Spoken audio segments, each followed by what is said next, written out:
call our council meeting to order. All of our council members are present, and we're going to invite Ben Stanley to lead us in the pledge, and then Diana Anderson, if you'd offer opening remarks. Invite the audience to please rise and join me in the Pledge of Allegiance.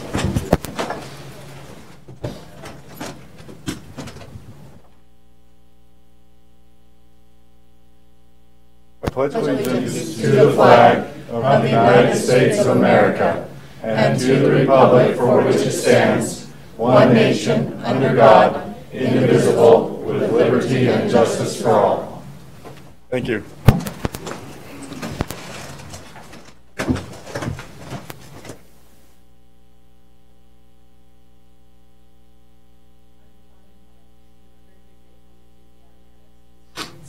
At this time.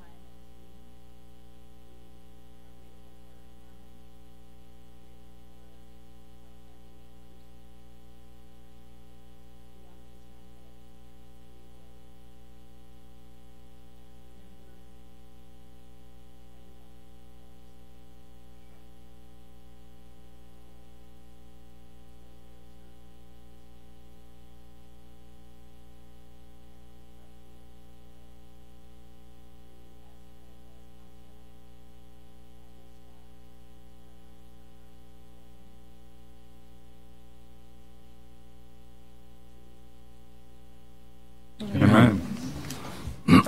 Thank you. Are there any changes to tonight's agenda? There are not, but when we get to the consent items, Marty has something he needs to bring up to you. Okay. In addition to? Just a clarification on one item, Okay. one of the consent items. All right. I'll take a motion to approve the agenda. Make the motion that we approve the agenda as written. Second. We have a motion by Ben, a second by Eric. All in favor? Aye. It's unanimous.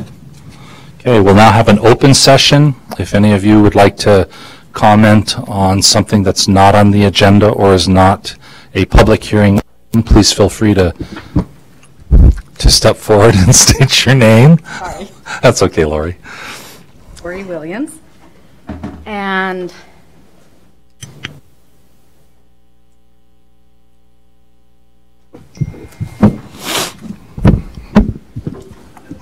I would like to address a reoccurring issue and would please request that my words will reflect verbatim in the approved minutes for tonight's council meeting. A policy and procedure manual has been put in effect, so why does it only get followed and implemented when it's advantageous to some select people? Policy and procedures are supposed to provide straightforward guidance, clear expectations, and as a principle of good governing. So I ask again, what's the point if the majority of our elected officials and city attorney willingly and knowingly defy them? I would ask that we follow the very rules that we have been put in place. The leadership in our city are to be held to a higher standard, and by deliberately disobeying their own guidelines, it is a violation of public trust in an already tenuous situation onset by this common breach of ethics. In the policy procedure manual concerning work sessions, it states, no final action may be taken in a work session. This was ignored September 13th, February 28th, August 8th, September 12th. On July 27th, a special meeting was called to rescind a resolution, a legislative action that was already taken place in an attempt to block citizens' legal right to be directly involved with their government. Finally, on August 31st, the city called an alleged emergency meeting of the Planning Commission with only a few hours' notice instead of the 24 hours. This claimed emergency was self-inflicted as a failure to follow local ordinance, despite several warnings from citizens and lawyers that the city was ignoring its own laws. So many run for office without really understanding the rules and don't operate or live within those limitations. Overstepping and brazenly ignoring standards and laws are frequently done. An example is when they huddle after council meeting as a quorum for discussions. I, along with many others, have witnessed it week after week, and frequently with our city attorney as a willing participant. Last week, myself and two other citizens witnessed an appointed planning commissioner walk 50 feet from a special interest project he's building and visit with 3 council members, a quorum, for 20 minutes. Oh.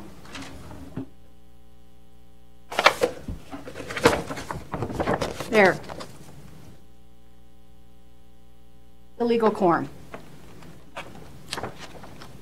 I'm not talking about a chance gathering. This was not a chance gathering. After a council meeting once, I watched as Councilwoman Lamone directly mock and taunt us and told us to take a picture. We aren't a quorum, and jumped in the car laughing. It was a quorum. I wanted to make sure I was following proper procedure, and I was able to speak with the leading authority, David Church, with the Utah League of Cities and Towns, who has written extensively about open meeting laws. I ask that our city set an example and follow the very laws that they helped create. And please, just stop breaking the law. Okay. If you want to submit your words to Kathy, then she can include them. Thank you. Okay, anyone else? Okay, seeing none, we'll close the open session and come back up here. Before we approve the consent items, we'll let Marty explain what he needs to.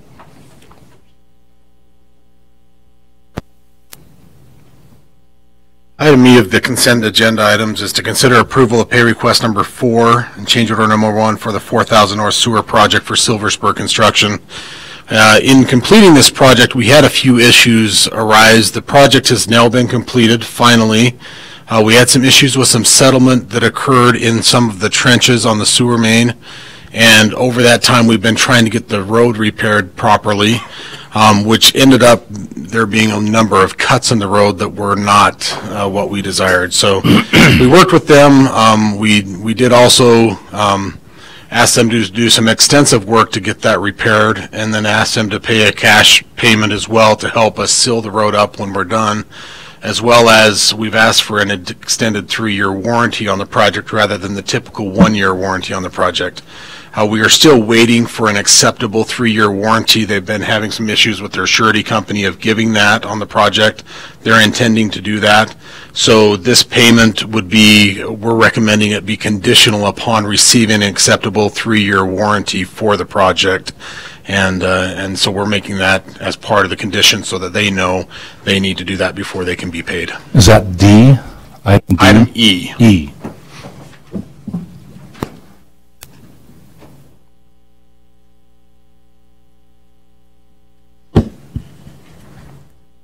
So on my agenda, item E is for the paid vouchers. Are we? Do I have it? Are you looking at the amended city council agenda? Yes.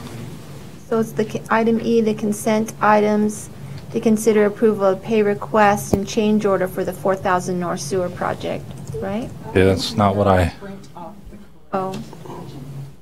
Okay. I don't have that one on mine.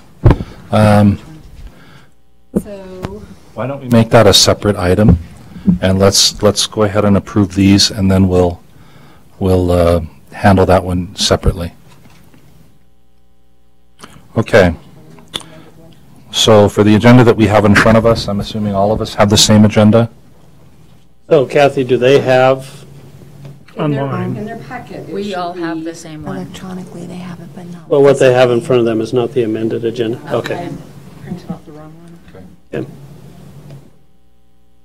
I can make them. I have the agenda here, Mayor, if you want me to bring it over to you. Is it a time-sensitive one, Marty? Yes, we want this project to be done. What was On the published larger issue. to the public? The amended Yeah. agenda. The amended printed agenda? that. Okay, we'll go off the amended agenda. Yeah, go ahead and make a motion. No, we don't need a separate. All right, we'll make a motion to approve the consent items tonight, as discussed by Marty on item E.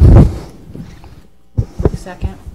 We have a motion by Eric and a second by Diana. All in favor? Aye. Any opposed? Okay, it's unanimous. Okay, we are down to board commission appointments. We've had a few this last couple of weeks. 7A is to consider the approval of Stephanie Maxwell as a Historic Preservation Commission member. Stephanie? Do you know, Kathy, were they, I don't know whose job it is, but were they notified to come tonight? Or is that the historical committee that's supposed to notify them? Oh, did she know? Okay. The beautification. And, okay, all right, perfect, just want to make sure. Eileen? Eileen's here.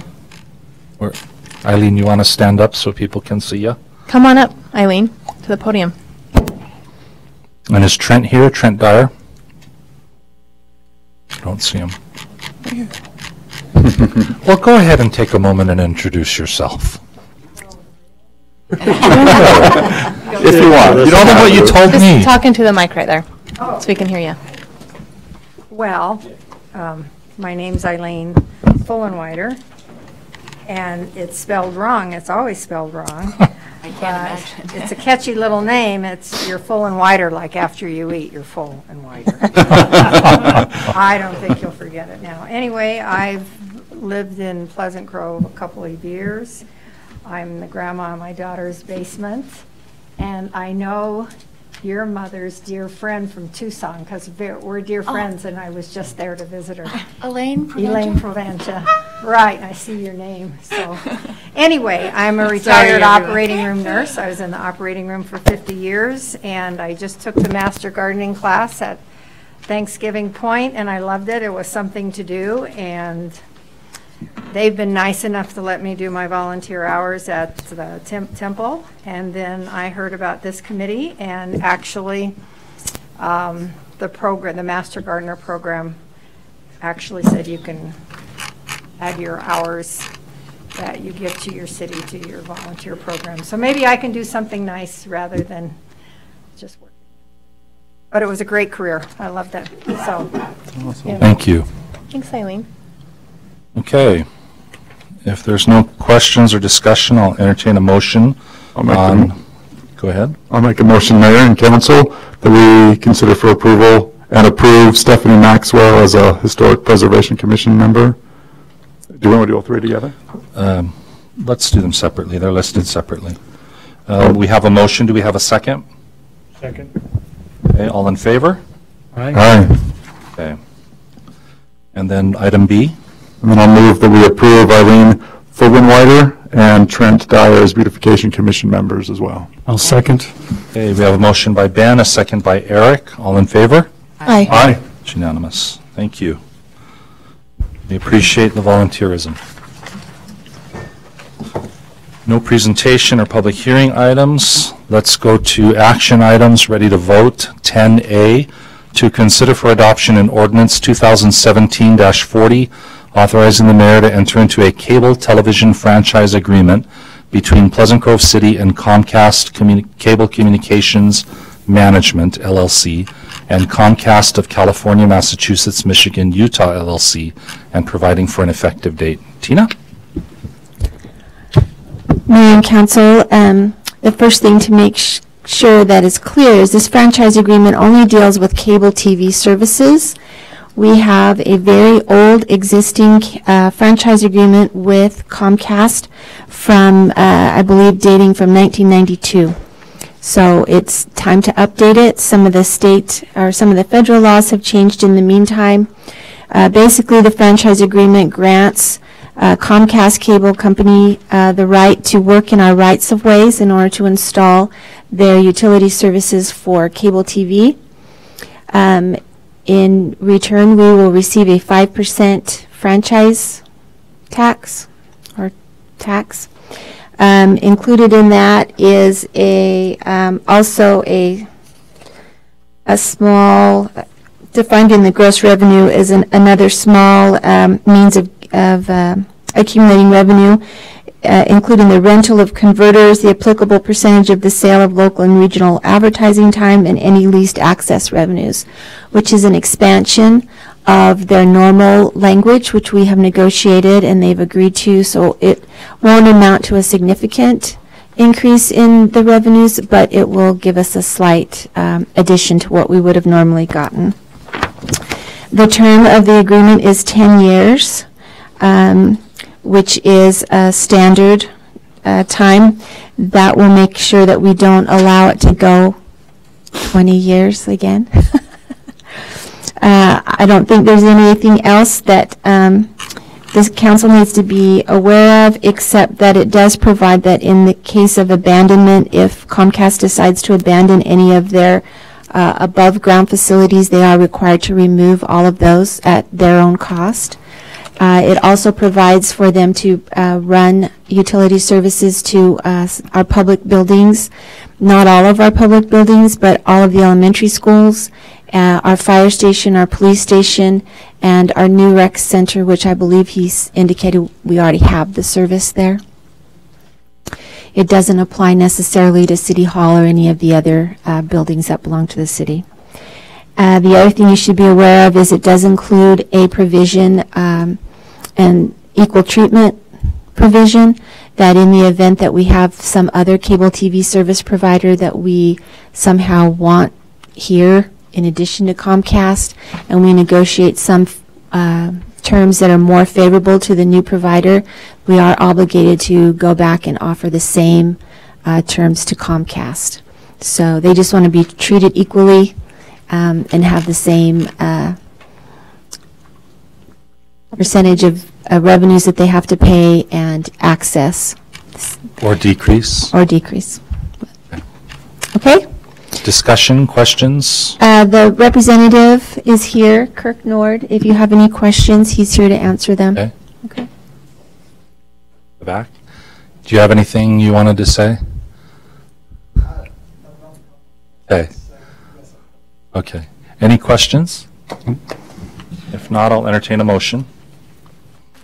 I make a motion that we adopt ordinance 2017-40 authorizing the mayor to enter into a cable television franchise agreement between Pleasant Grove City and Comcast Cable Communications Management LLC and Comcast of California, Massachusetts, Michigan, Utah LLC, and providing for an effective date. Second. Motion by Sid, second by Lynn, by voice Lynn. Yes. Ben? Yes. Sid? Yes. Eric? Yes. Diana? Yes. Motion carries. Thank you. Thank you. Okay, 10B, to consider for adoption a resolution 2017-055, authorize the mayor to execute 2 agreements with property owners on 900 South regarding reimbursement for public improvements and providing for an effective date. Marty. Mayor, Council, a few weeks ago, we came before you with 7 agreements with individual property owners on the 900 South project. Since that time, there were 2 property owners that wanted to rediscuss that, and so we did that with them. And there are 2 changes that were made. Out of the 7, there were 2 that we changed. Give me just one second.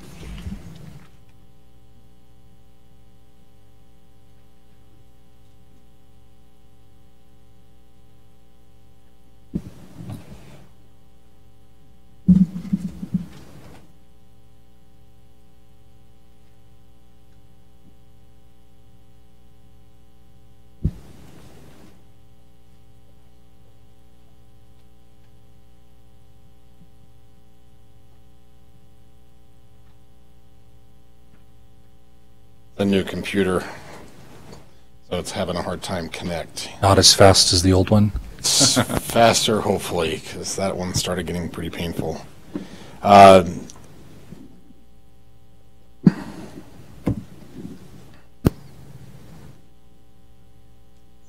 me just show you just to clarify.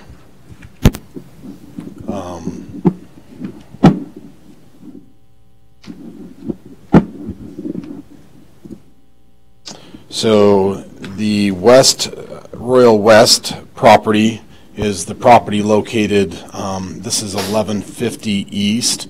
This is the church, the Turtle Church, I call it, the one that has all the weird shapes if you look at it on the roof. There's a small piece of property here. He only has about 40 feet of frontage, of which a portion of that is actually city property. The city actually owns this piece here and this piece here. We originally had in there that he would pay $2,600 for that frontage improvements, and he requested that we reduce that down to $2,300 due to some of these improvements. So it's only a $300 change in that. We felt good about it because it is city property. We will be talking about this in the future if they ever develop. We don't have any need for this right-of-way any longer. It was a proposed right-of-way a long time ago. And so we'll deal with that. But that was the change that was made to that contract, was a $300 change. The other change was for the property that is on Locust Avenue and 900 South on that northeast corner. The Winds and Reeds own the property. Originally, we had planned to do curb, gutter, sidewalk, all of those improvements, and they had tentatively approved that. When it got down to it, they said we can't do that much. It was quite a big cost, so they agreed to do all of the curb and gutter so we could deal with all the drainage. So if you go out there, the curb and gutter from the end of the existing curb that was here is now completed all the way through the frontage of their property. This amended agreement is to do those frontage improvements. They're still paying all the costs. We're just not getting sidewalk along the frontage of all of that. It would have to come at some future date whenever they determine maybe they'll come in for a building permit that requires the improvements to be finished or something of that nature. But we at least can address all of the drainage issues on that section, which is a great benefit for us. So those were the two changes in those agreements that we're recommending to approve. So, Questions for Marty? Discussion? Okay, I'll entertain a motion. Mayor, I make a motion for adoption of Resolution 2017-55 to authorize the mayor to execute two agreements with property owners on 900 South regarding reimbursement for public improvements and providing for an effective date. And I'll second it. Okay, we have a motion by Eric and a second by Lynn.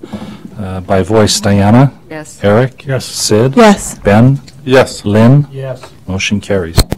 Okay, item C, to consider rejecting the 2018-2020 street preservation microsurface project bid. Mayor, the next three items are for pavement treatments that we do regularly. The first item is what's called microsurface. It's something we did on 1100 North, for example, last year. We did on Pleasant Grove Boulevard. This is a treatment that's for our higher velocity, higher speed roads, as well as more traffic volume. This year we were a little bit surprised in the cost, and there's some reasons for that. We've had some discussions with Geneva Rock, who also were the ones that got the last 3-year contract. We were estimating what that would come in as, and it came in much higher for a couple of reasons. Mainly it's due to the size of the project that we had. We only had about 20,000 square yards of a project this year. So it's a very small project. We have Locust Avenue and a couple other of our collector streets that we wanted to get done. The problem with that is that's about a day's work for them on 3 different streets in 3 different areas of the city. And so by the time they mobilize all of their equipment to those 3 locations, it just added that much cost to the project. So overall, the project's not that much money, but the overall cost wasn't something that we wanted to award at this time. What we're looking at doing is going back to the drawing board and saying, okay, how can we make a bigger project and maybe combine 2 years together in our 3-year road planning, rather than just doing the fiscal year 2018 projects, do the 2018-19 maybe in an August timeframe, so we can make them a bigger scale and really reduce the cost on the budget. And so we're right now we'll be going back to the drawing board. We're recommending to reject this bid, and I've talked with the contractor and they're fine with that. They understand the concept here, and we'll go back to the drawing board to come up with a contract that will be more favorable to a cheaper cost, and then probably be back in January to award it to another. We'll put it back out to bid, public bid through the process, and award it probably in the January timeframe. We wouldn't be able to get anything done this fall anyways with that project. So it'll work out well. We'll go for another 3 years on the next contract as well. So in cases like that, Marty, is that considered a carryover? Do you carry the money over from year to year?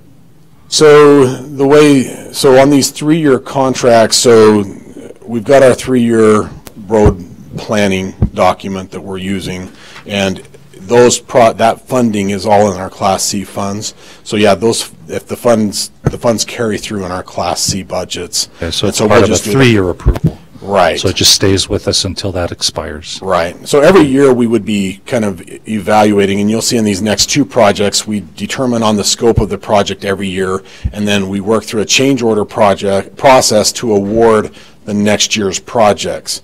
So this would have been the same way. We would have done what was bid here. Next year we would give them the next group of streets, and we've tied down the unit price for the item, and then we would award that as a change order item next year. And so that's how it'll work. Any other questions for Marty? Kind of philosophical one, Marty. You and I have already talked about these bids a bit, but does it ever make sense philosophically for us to do these kinds of, like items C, D, and E together with one bid for all three kinds of surface treatments, or is that something we would never entertain? So microsurface, there's only 3 or 4 contractors that do that type of work.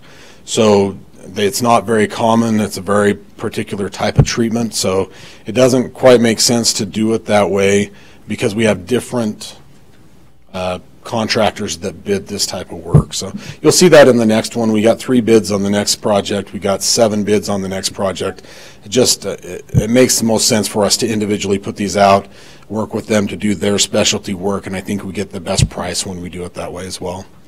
Okay, good. Any other questions?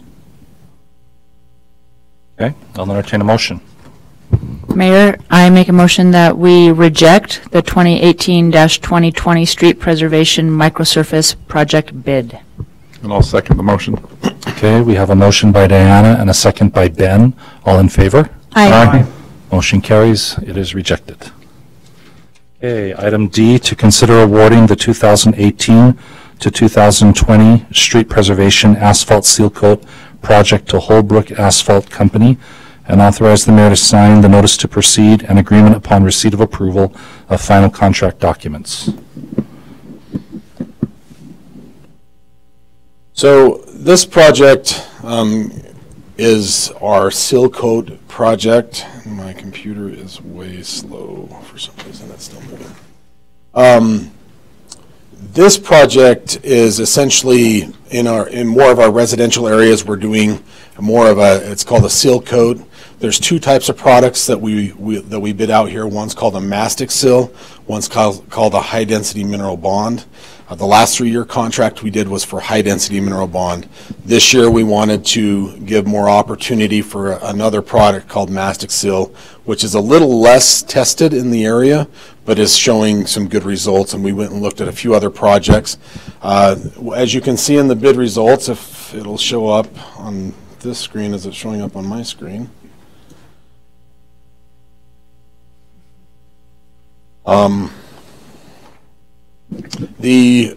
What you can see here is we had 3 bidders. Those bidders, there's the high density mineral bond, so you have, I don't know why this is moving, but the high density mineral bond is this line down here. So we gave 2 options of the project. It's fine on my screen. That is weird. And the mastic seal is this line item here. What you can see is that we really only have 1 contractor that can do the high density mineral bond. And that's why we wanted to do the mastic seal. It gets a little more competition and gives another product option for us. What you see though is that Holbrook Asphalt was the low bidder on both options. And because we have less experience with the mastic seal, what we're recommending on this project is that we award to Holbrook Asphalt the project with the option to do either mastic seal or high density mineral bond. And what this will do for us is that it'll allow us to, based on the road type, will allow us to make the best selection for that type of road. High density mineral bond is really good on a brand new road. It really seals it well, whereas the mastic seal would probably be an equivalent, but we have a lot less history and experience, as well as the longevity of the product hasn't been as tested. But right now it's seeming in the industry that it's a good product. So that's what we're recommending on that one, is that we award it to Holbrook Asphalt with the option to work with them on either high density mineral bond or mastic seal as an application of the seal coat, since they were low bid in both projects. So I have a question for you. In this case, we're looking at the numbers on the high density mineral bond. It's 85,440, and they're the only ones that can bid it. However, the amount that was competitive, they're coming in at 69,886. Is that right? So Holbrook Asphalt has 69,886 here. If you take this amount here and add it to the mobilization and the traffic control amounts. That's how you come up with that number. So we had two options. It was either option with the mastic seal or an option with the high density mineral bond. The high density mineral bond was about 24% higher in costs. Right. So what I guess my real question is, and I might have read the wrong line, this line here is the sum for these. Correct? This line here is this other type of material that you're not sure you're going to do. But if we yes. But if we approve this the way it's described, does this authorize what would that be, a $15,000, $16,000 variance? So what we're authorizing is the completion of this amount of work in a quantity, and it can be done by either high density mineral bond or mastic seal. At this price? As the product. So it'll be either at that unit price right there or that unit price right there. And it is a little bit, it's not given a specific dollar amount. It's giving the size of the projects to be done so we can kind of evaluate with them the best application of the product for the road. And so this is unique, Mayor, because normally we have one contractor, they're the low bid, we award the bid. In this situation, we have one contractor who was the low bidder for both options.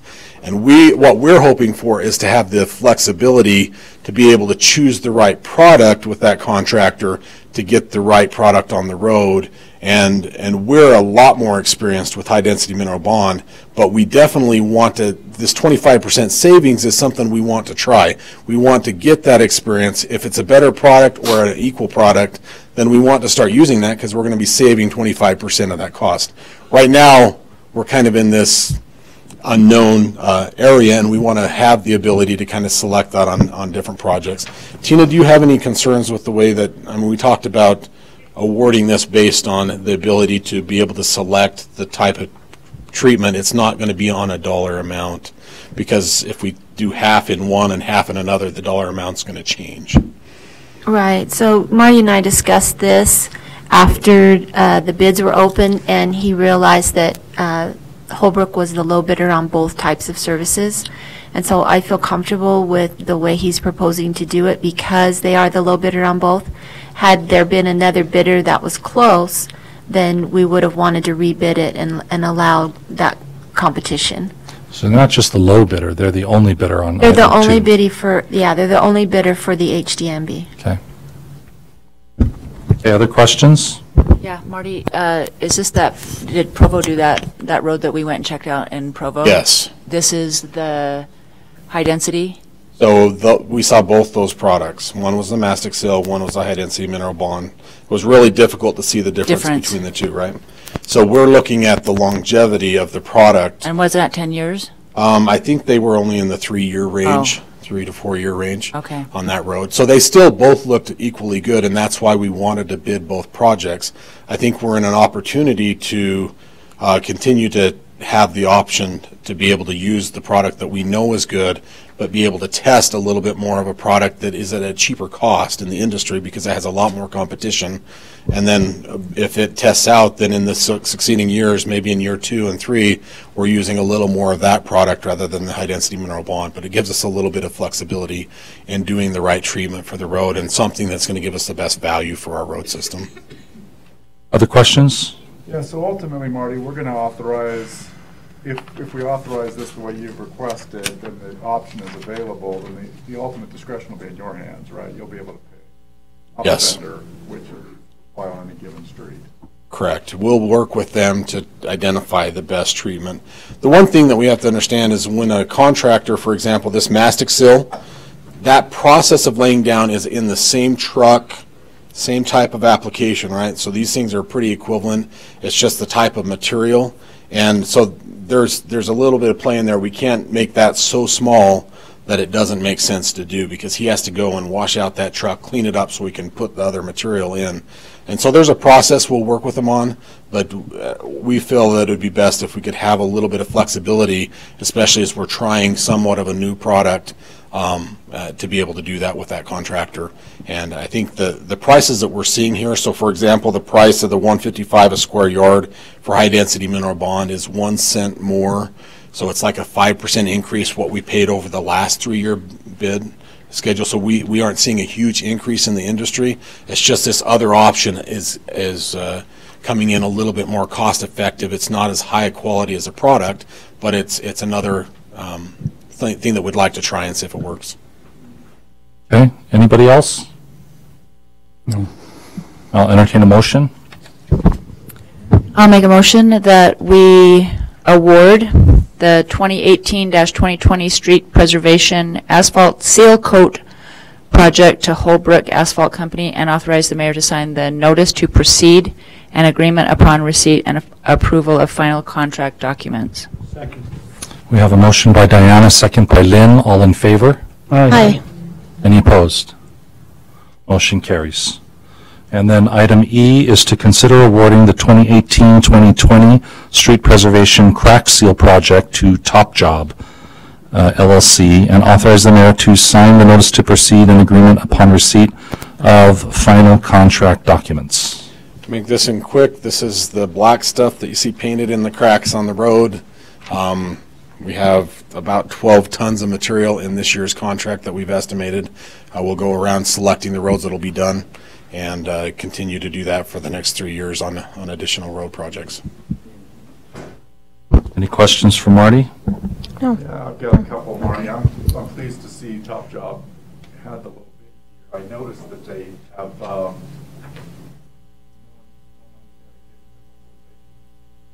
that an oversight, do we think, or is that? So that it is a little bit unique that they didn't put something in there. What you find with crack sealing is that they put it all in their unit price. So sometimes we see this in seal coats, we see it in crack sealing. They work it into that unit price, so it doesn't really, it's based on the ton of material that's placed. They'll send a crew down here. They you know, if they get into some difficult, like if we're doing Pleasant Grove Boulevard, that's going to be a little bit probably extra cost. I don't know what they're going to do in that situation. Most of the roads that we're discussing in this project were all just local roads in developments, residential neighborhoods, so maybe they didn't feel like they needed to have a mobilization cost in that, and they just put it all into that unit price.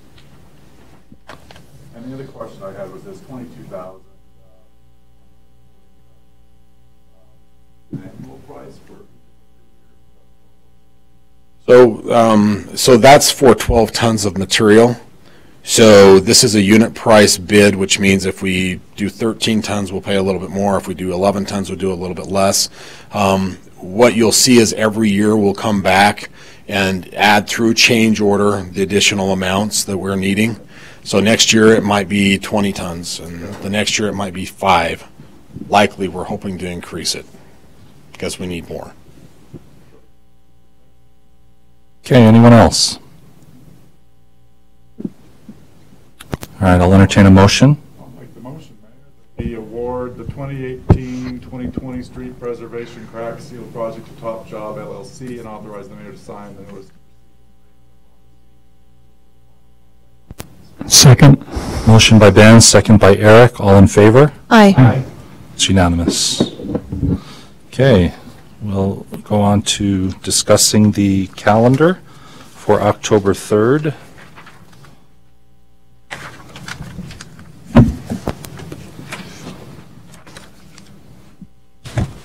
We'll have a victim advocate update. And then we'll be looking at the standard spec drawings update and 45th South Main Agreement, 45 South Main Agreement. Anything you want to chime in on that? The 45 South Main project is the Knowlton construction project. It's basically complete. You can see it behind us in the parking lot. Prior to their development, the council had agreed to provide some cross-parking access and access easements.